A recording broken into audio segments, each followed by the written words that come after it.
La columna vertebral es una compleja estructura osteofibrocartilaginosa articulada y resistente en forma de tallo longitudinal. Es un órgano situado en su mayor extensión en la parte media y posterior del tronco y va desde la cabeza, a la cual sostiene, pasando por el cuello y la espalda hasta la pelvis que le da soporte. Esta estructura tiene curvaturas normales. Una de ellas es la cifosis. Esta es una gran curvatura hacia atrás a nivel dorsal y dos curvaturas hacia adelante llamadas lordosis, que están a nivel cervical y lumbar. Estas ayudan a absorber y distribuir el esfuerzo que se presenta por las actividades diarias. Al nacer, el niño tiene una gran cifosis y luego van apareciendo las curvaturas lordóticas para cumplir sus funciones naturales. Ella ha sufrido una serie de transformaciones durante la evolución del ser humano y está sometida a muchas cargas, a muchas tensiones y esfuerzos, y por eso en muchas oportunidades es causa de dolor. La columna está compuesta por 33 huesos o vértebras divididas en varios segmentos que, dependiendo del lugar donde están ubicadas, reciben su nombre, y 23 discos intervertebrales, los cuales tienen la función de la movilidad segmentaria. Hay 7 vértebras cervicales, estas son las más pequeñas y livianas. 5 vértebras lumbares, ubicadas en la parte baja de la espalda. Ellas son las que reciben la mayor presión. Son la porción de la espalda que soporta el peso y permite movimientos de flexión y extensión. 12 vértebras torácicas que se encuentran en la parte de la espalda detrás del pecho. Comprenden la porción del tórax y tienen costillas adheridas a ellas. 5 vértebras sacras que se localizan en la parte inmóvil conectada a la pelvis. Y 4 vértebras coxígeas. Estas son pequeñas y parcialmente fusionadas, conocidas como el coxis, que brindan un leve soporte a los órganos pélvicos. El hecho de que sean varios huesos unidos por unas especies de cojines, que son los discos intervertebrales, también sirve para amortiguar el golpe cuando se camina, cuando se corre, cuando se salta. Entre cada vértebra existen unos discos intervertebrales que, como su nombre lo indica, se encuentran ubicados entre 2 de ellas. Tienen como función absorber los impactos durante actividades como caminar, correr, saltar, permitiendo la flexión y la extensión. Es una estructura muy blanda. Su componente principal es el agua, casi el 90% del disco intervertebral es agua. Entonces es como un cojinete, es como un cojín de gelatina. La columna vertebral tiene la función de proteger la médula espinal. Esta es una prolongación del cerebro, puesto que de cada segmento de la médula salen una serie de raíces nerviosas que terminan en los diferentes órganos y músculos, conectando así el sistema periférico nervioso con el central, es decir, el exterior con nuestro cerebro. La columna es la estructura principal de soporte que permite al ser humano desplazarse en posición de pie sin perder el equilibrio. Ayuda a mantener el centro de gravedad de los vertebrados. El movimiento producido durante la flexión, extensión, inclinación lateral y rotación axial de la columna es un movimiento complejo, combinado, que resulta de una rotación y traslación simultáneas. La flexibilidad se debe a su configuración por múltiples piezas superpuestas, unidas entre sí mediante elementos ligamentosos y musculares.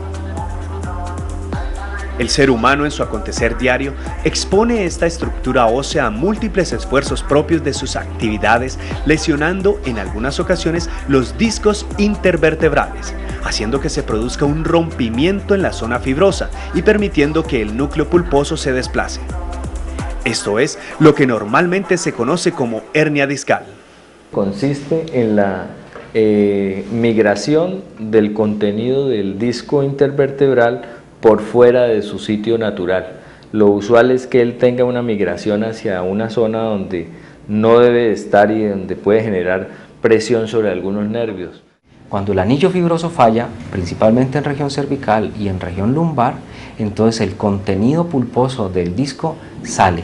Cuando sale, en algunas oportunidades puede comprometer estructuras nerviosas y entonces ocasionar molestias, ocasionar dolor. El desgaste natural de la columna vertebral, la fragilidad que ocasionan las fuerzas inadecuadas y los cambios degenerativos propios del envejecimiento natural son los que provocan los inconvenientes en los discos. Cuando una hernia ocurre, generalmente ocurre en un disco que previamente se ha empezado a degenerar. de tal manera que cuando la hernia ocurre ya es como el daño máximo del disco intervertebral, él pierde su función y él empieza a generar una serie de molestias. A partir de los 30 años se producen cambios degenerativos en el disco, es decir, se vuelven menos acolchonados y conducen a una pérdida de resistencia. Pueden ocurrir a nivel cervical, torácica o lumbar, siendo esta última la más frecuente, debido a que es el segmento con mayor movilidad y el que recibe mayor peso. Es mucho menos frecuente a nivel dorsal, ya que la columna dorsal es una columna muy rígida, que tiene mucho componente óseo, ya que en ella se incorpora la reja costal, y de tal manera que la absorción y los esfuerzos que hacen los discos a nivel dorsal es mucho menor. Son múltiples factores los que influyen en la aparición de la enfermedad. Algunas personas tienen predisposición genética donde el disco es más frágil. Factores ambientales y laborales donde el paciente esté sometido a actividades físicas vigorosas, movimientos o gestos bruscos, siendo la principal causa de hernia discal lumbar. Las malas fuerzas y las fuerzas excesivas donde no se tienen en cuenta la posición correcta de agacharse o pararse, y en algunos casos por trauma. Las hernias pueden llegar a presentarse por trauma, tanto cervicales como dorsales y lumbares, pero es una situación menos frecuente, pero hay realmente algunos casos donde se presentan hernias postraumáticas. Generalmente son abruptas y agudas y son identificables en la mayoría de las veces recién ocurre el traumatismo. Pareciera que el hábito de fumar no tuviera relación con las hernias discales, pero es un factor altamente predisponente. El cigarrillo es una sustancia que, aparte de todos los daños que conocemos que hace a nivel cardíaco, a nivel pulmonar, también altera las fibras de colágeno. Y las fibras de colágeno son la principal estructura que se encuentra en el anillo fibroso del disco. Cuando este colágeno se daña, el disco más fácilmente se puede romper. La hernia discal provoca dolor severo en la zona lumbar y aparece de forma inmediata a un exceso de movimiento o fuerza. Cuando el disco se ha herniado, comprime las raíces nerviosas cercanas y las irrita, ocasionando, además de dolor, síntomas neurológicos como cambios motores y sensitivos.